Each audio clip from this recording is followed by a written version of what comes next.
inakuaje wanangu? Leo ni Ijumaa. Ijumaa niliwaahidi kwamba leo lazima nitakuwa na guest mmoja hapa Mkamalia tupige naye mastori. Na guess what? Ni Mkamalia gani huyo? Afisa himself. Afisa Ubashiri. Niko na Afisa Ubashiri hapa bana, ndugu yangu wa kwenda kabisa. Amekuja leo, tutapiga story mobu sana. Ila wiki iliyopita niliwaambia kwamba muulize maswali ambayo mnahisi kuna vitu ambavyo mtakuwa mvielewe. Hivyo vitu sasa ndo ambavyo mimi na Afisa leo nitamuuliza hapa, atavijibu. Afisa, inakuaje mwana? Shwari mzee wangu, kwema? Show kale Kama kawaida. Leo vipi leo? Leo fresh mzee wangu. Kwanza Kamalia tunasalimiana wanje. Wa ndani. Umepiga mshindo? Ndo nasubiri game zangu mbili nipige mshindo wangu nikapoa. Au sio? Kwanza before hata sijaanza kuuliza washikaji wanataka kujua nini. Kuna wengine najua tu hapo atakuwepo ni sura mpya hii, hawamjui Afisa ni nani. Waambie Afisa ni nani. Afisa Ubashiri ni Mkamalia ambaye anaishi kwa ofisi mbili maisha yake yote. Yaani Mkamalia anaishi kwa ofisi mbili. Pia kazi zangu zote ni ukiniona mimi umeiona Kamali. Huyo ndo Afisa Ubashiri wadada. Huyo ndo Afisa Ubashiri. Niko naye ndani ya nyumba. Sasa yale maswali yenu ambao mliniuliza yale, mimi ni Taivina James, ila sasa huyu ni Afisa Ubashiri. Yani Afisa ndo kitengo chake hicho yani. Kwa hiyo kila kitu atamaliza yeye hapa. Kuna maswali ambayo nataka nikuulize hapa Afisa. Haya maswali yametoka kwa washikaji, na niliwaahidi kwamba nitawapatia majibu waulize chini kwenye podcast iliyopita. Kwa hiyo nitakuuliza swali moja hapa. Huyu ni Maulidi 8479 anasema kwa nini uchezi jackpot ushinde bilioni? Okay, kwenye jackpot. Kwanza jackpot inabidi mjue kitu kimoja. Jackpot ni nzuri sana kuicheza wa Kamalia, ni nzuri sana, lakini jackpot watu wengi hawachezi kwa sababu inamnyima Mkamalia yani upana wa kuchagua option. Jackpot mara nyingi ina option 3, si ndio?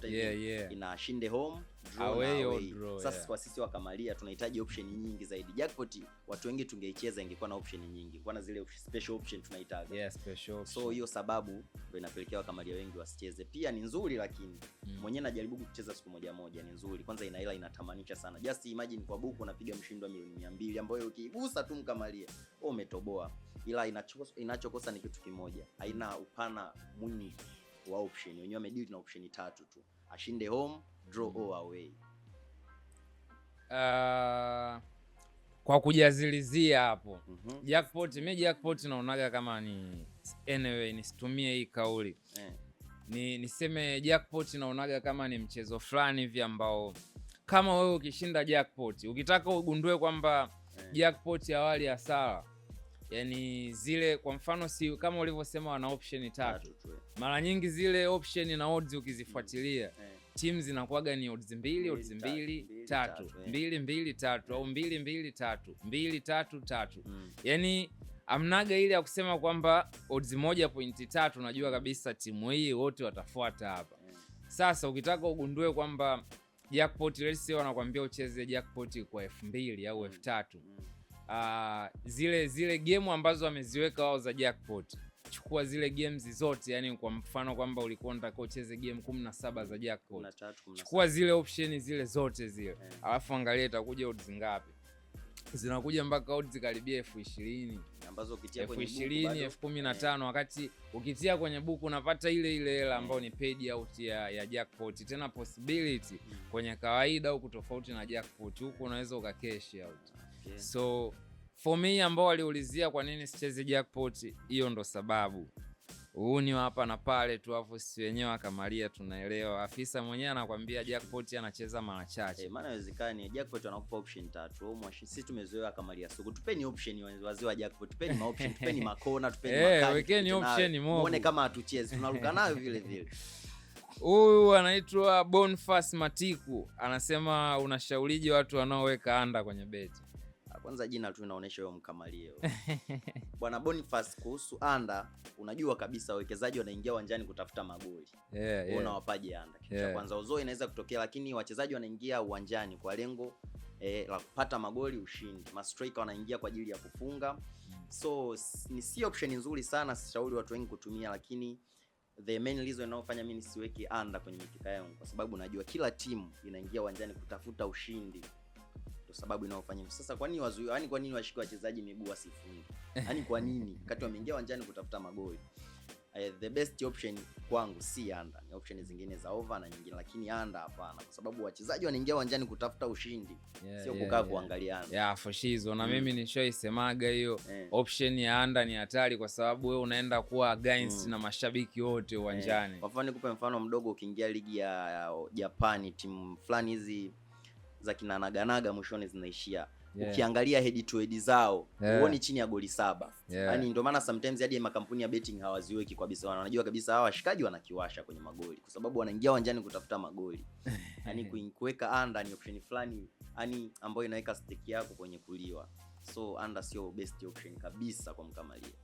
Alafu Japani sijabetia games kitambo. Unajua kule kuna machama yangu kule, kuna Yokohama zote hizo, yani option yani team kibao kule mimi nilikuwa nazibetia na mpaka jezi yao huko ndani. Kwa just imagine tunaibetia Madrid under. Unamwona Vini na Mbappe kaanza.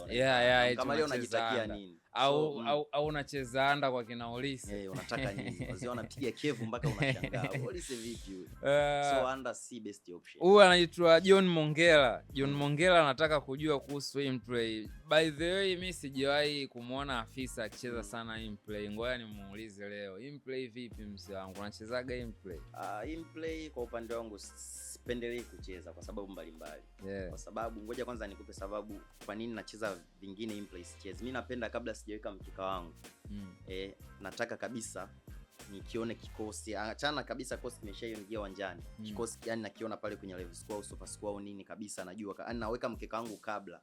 In play nyingi kuna option ukizitaka ukiwa unaifuatilia unaweza kukuta zipo zimepanda au zimeshuka. Sasa mimi nataka kabisa nizikute option hazijaanza out zake zile zile, najua nafanya maamuzi, nanipa kabisa direction, niweke stake yangu ya shingapi, najua kabisa yani sitaki mambo mengi. Kwa maana in play sichezi sana. Huyu anaitwa nani huyu? Anaitwa Alpha Michael. Anasema handicap inanichanganya sana kaka, nielekeze. Leo tupe somo. Sawa, sana kuhusiana na option ambayo inasumbua kamalia wengi zaidi ni handicap. Handicap ni option fulani simple sana vina. Yaani simple afu ni safe sana. Unaweza ukasema handicap kwa lugha rahisi ni kama double chance fulani, ila sio double chance. Handicap ipo hivi, ni unamtanguliza timu fulani ipate goli. Niwape mfano rahisi kabisa. Kwa mfano tuseme Simba na Yanga inacheza. Handicap ni unaitanguliza timu fulani ipate goli. Kwa mfano Simba na Yanga inacheza, tumtangulize, labda tunaweka handicap ya goli 2 kwa Simba. Yanga yupo nyumbani, Simba yupo away. Alafu tumemtanguliza away timu ambaye ni Simba goli 2. Kwa hiyo maana yake mpira unaanza, Simba kwenye dashboard anaongoza 2-0. Ili Yanga ashinde anabidi aanze kumfunga goli 2 bila Simba. Yaani mpira unaanza, zile goli 2 Simba anazo matokeo mkononi. Ili wewe mkeka wako uchanike, Simba afungwe kuanzia goli 2 bila. Hapo maana yake itakuwa imetoka 2-2. Sio kama wenzangu mnanielewa hiyo. Yaani handicap fulani kama double chance inakuja inakataa. Na ni option safe sana kuliko ukiniuliza mimi vina best option zangu handicap nitaweka namba 1 au namba 2. Yaani inalinda sana. Handicap unacheza sana handicap naicheza sana. Yaani kumtanguliza timu fulani goli ni noma sana. Haina noma mkubwa. Kuna mchizi hapa anasema kwamba anaitwa Milako TZ. Anataka kujua kuhusu Lolova. Lolova anakuambia zinachezwaje Lolova? Lolova ni nzuri sana. Afu sasa kwa wanangu ambao wana mitaji mitaani, kwa wanangu wa bodaboda, wanangu wa gereji, wanangu ambao wana mitaji mikubwa sana, Lolova ni mchezo ni muendelezo wa kubeti kwa kutumia stake maalum kwa muda fulani na bila kuitoa hiyo pesa mpaka ule muda uliopanga uishe. Let's say una mtaji wa 10,000, unataka ucheze Lolova siku 7 ambao ni wiki mkamalia. Na maana yake unabidi uwe na stake maalumu, siku maalumu na odds maalumu. Let's say tunacheza Lolova ya siku 7 ambao ndo muda maalumu, odds 2 ambazo ndo odds maalumu kwa muda wa siku 7, ambayo hiyo hela utakuwa huitoi na unaidouble hiyo hela mpaka siku 7 iishi. Tunaanza siku ya kwanza labda kwa odds 2, una mtaji wako wa 10,000. Ile odds 2 kwa 10,000, utachukua ile 10,000 kwa siku ya kwanza, utadouble na odds 2 inakuja 20, si ndio? 20 utaichukua kama ilivyo, huitoi siku ya pili mpaka 7. Siku ya pili kwa odds 2 inakuja 40,000, huitoi. Kwa wanangu wa kesho tunatamani hilo lova iwahusu kabisa. Hii tunataka watu mpaka siku ya mwisho ifike. Maana lova yani hakuna kutoa rushwa. Rushwa hatuchukui huko wanangu. Ndio maana nawaambia wa nje, wa ndani. Kwa hiyo unaicheza mpaka siku ya mwisho. Ile hela unayoikula huitoi, uipunguze, unachukua kama ilivyo, unaiweka next day. Hiyo ndo lolova, na lolova inasaidia sana sana wanangu. Bana. Sasa kwa wenye mitaji midogo wenzangu na mimi, ina save sana. Maana unaanza na mtaji mdogo, mwisho wa siku unaibuka na bunda wanangu. Lolova ni noma sana.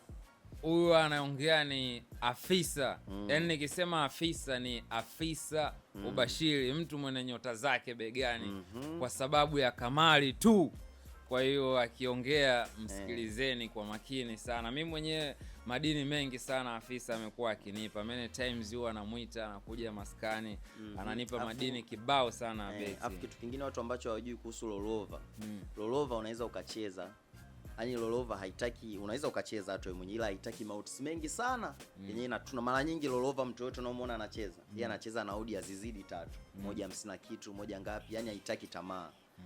Kingine kwenye betting watu wanachofeli ni tamaa. Yaani weka tamaa mbali mwekezaji. Kama unataka uone faida ya betting, tamaa acha. Maana betting kiufupi ni mchezo wa kuchezea hela ambazo leo tunakaa nazo sisi, kesho anakaa nazo kanji. Sasa nani atakaa nazo hela muda mwingi? Inabidi sisi Kamaria tutumie akili wadau.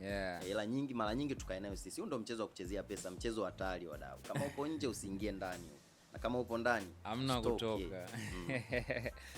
Oa, niko na mwanangu hapa afisa ubashiri ananipa madini na niliwaahidi kwamba nitamleta leo. Sasa afisa ubashiri, mimi natumia sana beti kwa sababu ya special option. Ile kampuni iko na special option mengi sana. Kwa hiyo inapelekeaga nitumie special option zangu ambazo wengi sana wapendi kuzitumia zile unique. Wewe mtu akikwambia saizi afisa ubashiri nitajie option 4 ambazo yani hizo mtu hata kama kampuni yoyote ile au kampuni za betting zikifungia option zote, wewe ubaki tu na hizo 4 bado utasurvive kwenye kamari, ni option ipi na ipi? Zipo hizo 4 kama umeotea hivi. Kwanza hizi nikizitaja makampuni yote ya kamari yakisikia yatatetemeka. Tuanza na option ya kwanza. Option ya kwanza, timu fulani ishinde au game nzima itoe magoli 3. Na mechi zinacheza 2 home away. Kwa option inaitwa home team over 2.5 au away team over 2.5. Hii inamaanisha kwamba timu fulani ishinde au itoe goli 3. Hii option ni safe sana.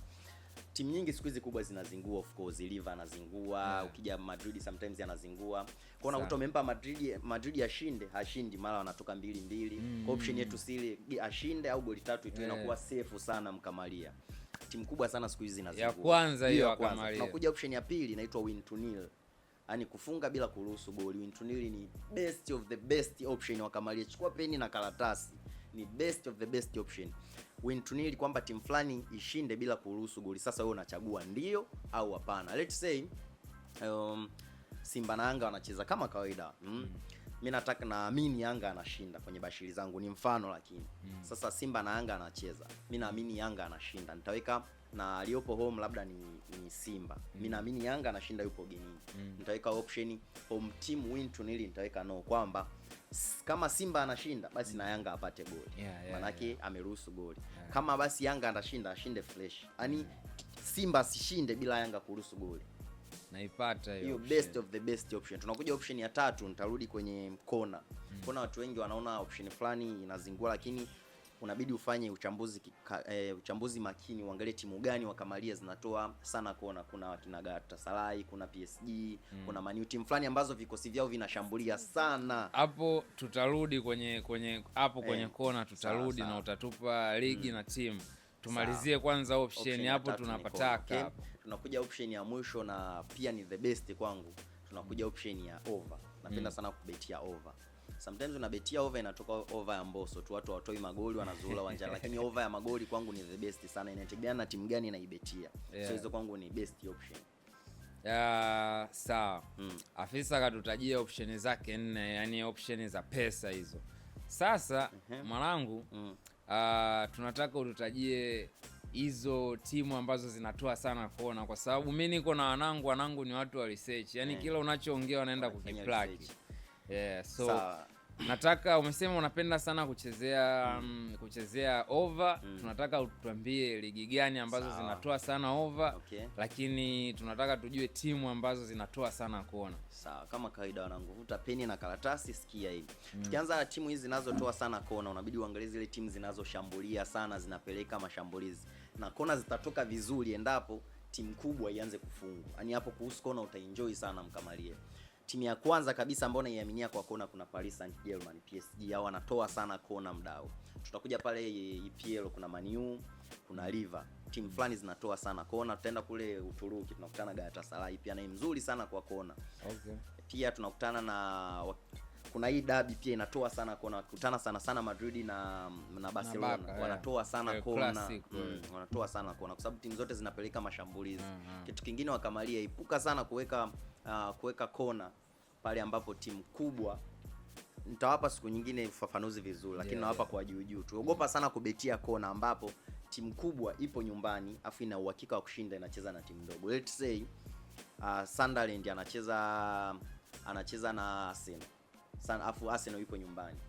Hiyo haitoaji kona sana. Kuna siku nitawavuta tena na peni na karatasi nitawapa. Timu kubwa ikiwa nyumbani ina possibility kubwa zaidi ya kushinda. Afu ipo nyumbani inacheza na timu ndogo, mara nyingi kona hazivuki nani. Okay. Pia tukija kwenye timu zangu ambazo mara nyingi nawekea over. Over unabidi pia uangalie timu ambazo zinashambulia sana zinapeleka mashambulizi. Kuna timu fulani zinatumia sana mawinga, tukiongelea Man U, tukiongelea Bayern, wanatumia sana mawinga. So kuna timu kama Bayern over sana, najua. Bayern ukiangalia hata sasa hivi katika mechi zake 20 za mwisho, ukiangalia rate ya magoli, kila game afungwe ashinde sio chini ya goli 3 last 20 games. Zinatoa sana magoli. Tukija Barcelona wanatoa sana magoli. Tukija Madrid pia wanatoa sana magoli. Na timu ya mwisho ambayo inatoa magoli vizuri zaidi naonaga watu waizingatii, Bayer Leverkusen. Wanatoa sana magoli wale shikaji kwa sababu mchezo wao Bayer Leverkusen, Leipzig toa magoli sana. Wanatoa sana magoli hao. Option fulani nzuri sana over. Ingawa sometimes over zinazingua mzee wangu. Na amnaga kitu na before hata afisa hajaendelea hii kuiweka sawa, of course ni afisa ubashiri. Lakini ubashiri, hamna ubashiri usiokuwa na kupoteza. Yaani tunataja option ambazo zina probability kubwa ya kushinda. Kwa hiyo hata utakapoenda kufanyia plaki, kama ikitokea game moja imefakisha au labda ndo unafanya plaki ya kwanza tu imeenda na maji, usije kumind wala nini, ni gambling. Lakini afisa anahakikisha anataja option ambazo kuna possibility kubwa sana za kuwin. So mwanangu, keep it up. Sawa, hapo ndo tunarudi pale kwamba kucheza ni kwa kamari, ni mchezo wa kuchezea hela. Unaweza ukaweka tukio fulani litokee likagoma mzee wangu. Sasa afisa, mimi na swali lingine pia. Okay. Kwanza kwa saizi, ukiangalia kwa saizi msimu huu hapa na uliopita, wewe unahisi kuna mabadiliko gani kwenye betting? Naweza nikasema zipo mabadiliko, yapo mengi sana. Tukianzia kwa upande wa makampuni yetu ya betting, vitu vingi wamebadilisha, na pia nilikuwa nafuatilia juzi kati kwa sababu gani wamebadilisha. Tukianza kwenye masuala mazima ya option, kuna baadhi ya makampuni sasa hivi ukiingia wameboresha option, na kuna option wamezitoa. Kwa mfano BetPawa sasa hizi wametuletea 1 up 2 up, ipo BetPawa. BetPawa wameleta BetBuilder. Unajua BetPawa na BetBuilder sasa okay. Wameleta BetBuilder mara ya kwanza ilikuwaga nadhani Sportbet tu, ila wameleta option. Kwa mfano Sportbet wameleta Betway wameleta option mpaka 3 up. Just imagine. Kuna watu wanaweza kujiuliza 3 up kwani imeletwa wakati haiwezi kutumika? Ni option fulani ina odds nyingi, na baadhi ya timu unaweza ikaipa 3 up timu fulani ianze kuongoza goli 3. Ina odds nyingi ambayo unaweza kutumia baadhi ya timu. Kwa mfano Bayern, hii option inamuhusu sana. Bayern kawaida sana kutanguliza goli 3 ndani ya first half. So mabadiliko mengi sana yametokea msimu uliopita, machache sana. Hao ni makali ya afisa ubashiri, anakuonyesha kwamba yeye option mpeleke kokote kule anapasua, na sisi tunamwambia kama afisa ubashiri kweli ni mnoma kwenye maoption, ajaye kwenye mfumo wa Elabet. Kuna maoption yako shindi ili pale afike pale tuje tukipasue. Mwanangu mimi juzi nimevunja rekodi. Okay. Nimecheza in-play 13 bila kuchana. Na zote zimetoa? Zote zimetoa. Special option au kawaida? Yani ilikuwepo kila game inayokuja nacheza goli la kwanza lifungwe kwa mguu. Yani timu zinakuwa zishaanza afu mimi nacheza goli la kwanza lifungwe kwa mguu. Wakawa wanaweka tu. Kila nikiweka imo. Rangers nikaweka goli la pili lifungwe kwa mguu. Nasikia ya beti wana option kwamba mpira utaanzia goli gani. Yaani timu gani itaanza kuanzisha mpira. Lakini pia option kama kuna timu moja hapo itaingiza labda sabu au kwenye game itatokea sabu ya wachezaji watatu kwa pamoja. Hiyo ipo, lakini kuna option kama sekunde 10 baada ya kona lisiingie goli. Kuna option dakika za nyongeza kusiwe na goli.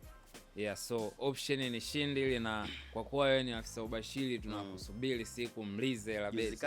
Huwa anajidai sana washikaji. Nipo na scroll Insta hivi nikakutana na option kwamba kama kuna injury je, wale wa madokta wataingia ndani.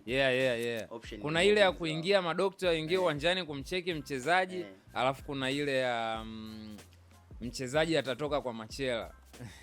Alafu kuna cooling break, wachezaji wataenda kujipoza kwa kidogo.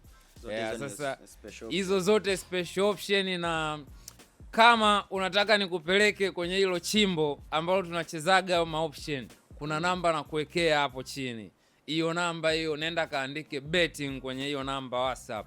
Utakutana na hizo special option zote ambazo tunatajiana hapa na afisa. Then boom situation. Bana afisa inatakiwa tumalize mwanangu, alafu tukacheki game size. Unajua Ijumaa kuna zile MLS za usiku kabisa zile. Wakina Messi huwa anakiwasha pale, lakini pia basket.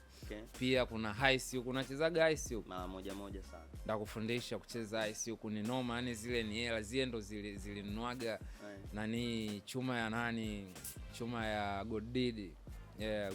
Godidi ile gari alinunua kwa ajili ya ice huku. Bonda sana ice huku. Benz. Ile Subaru. Alibonda sana ice huku. Yaani ni mnoma sana. Kwa hiyo wewe mwenyewe utatakiwa ufanye hiyo mazingira hayo ice huku, ujifue fresh. Kule hela zipo mwanangu, mpira wa magongo. Sasa mpira wa magongo kuna hadi kucheza double chance ashinde yoyote. Wanagongana 6-3, 5-1, double chance ashinde yoyote. Huwezi kukosa pale. Mimi kuna mchezo fulani hivi nitakuleta chimbo noma sana. Mashindano ya farasi. Unaonaga hivi? Noma sana na outsmob sana. Bana. Farasi zako kama 10, unachagua farasi noma, nitakuelekeza. Wanangu, afisa itabidi arudi tena hapa.